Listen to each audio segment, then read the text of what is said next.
Secretary of Defense Pete Hegseth. Mr. Secretary, thank you for being with us here today. Mr. Will Cain, how you doing? Was troubling news. I'm doing well. Thank you so much. Troubling news yesterday. I'm sure it hit you hard at the Pentagon, but pretty amazing actions taken as well by some of the men and women in uniform down there at Fort Stewart. Well, no doubt, Will. I mean, praise God that all five, we believe, will be okay. And commend the absolute courage of soldiers who acted in the moment. That's what we trained them to do. That's what they should do. That's what they did.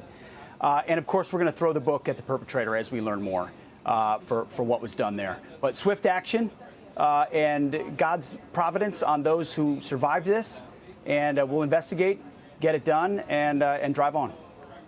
Talking about the mission of those soldiers at Fort Stewart, I know one of your missions at the Pentagon is to make our soldiers, make our military tougher, to make it more rigorous, make it hard. And as part of that, you've made make basic training great again.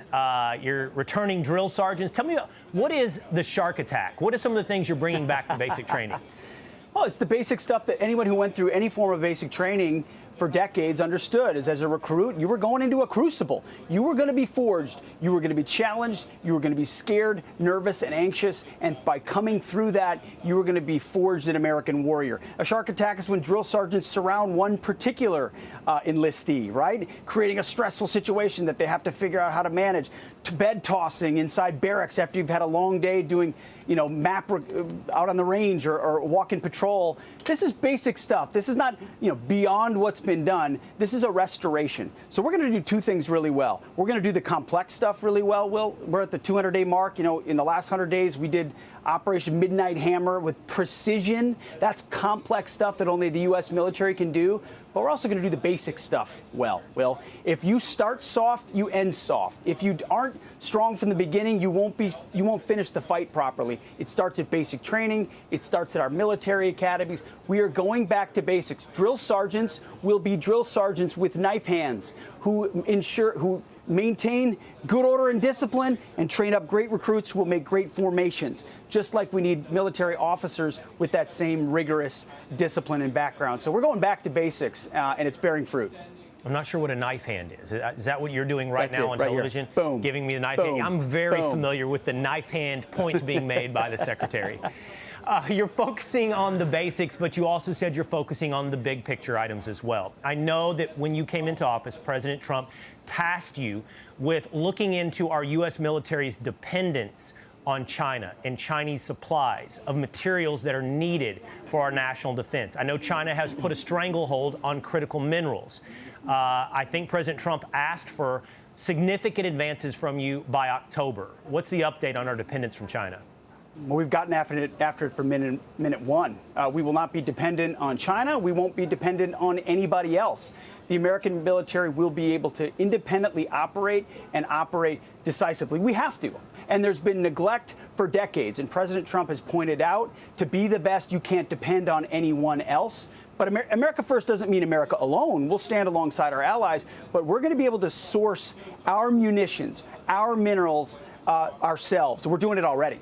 And we've got the best equipment, the best capabilities in the world. We're on hyperdrive. The one big beautiful bill that was passed gives us $150 billion more to invest in Golden Dome, in hypersonics, in securing our border, in long-range drones. You name it, submarines, we're investing in it, and it'll be sourced in America. Our logistics train, where we get all the aspects of the things we make, has to be sourced here. We're doing it.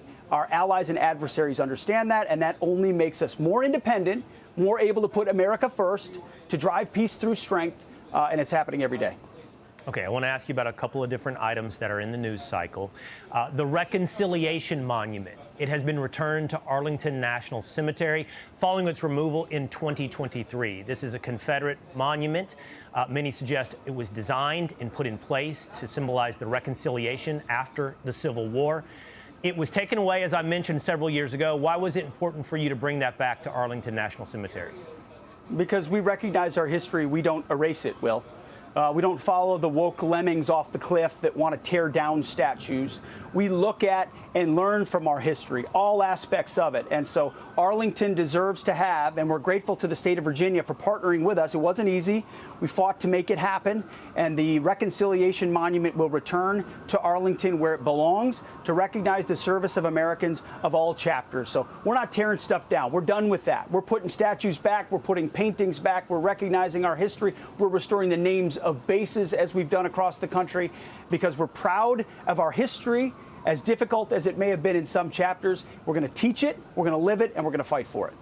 Okay, you heard me mention at the top of the show, Mr. Secretary, today is National Purple Heart Day. We expect within the hour to be hearing from the president. 100 different veterans being honored today on National Purple Heart Day. Tell us about what we should expect to see from the White House. Well, you can't beat the gathering of folks you're going to see today. These are the best of the best in the country. This is a medal that goes all the way back to George Washington. You earn it for being killed or wounded in combat. I'm bringing folks of mine who serve with me who are Purple Heart recipients over at the Office of the Secretary of Defense, maybe soon to be Secretary of War. We'll see. Stand by, because that's what we do. We close with and destroy the enemy.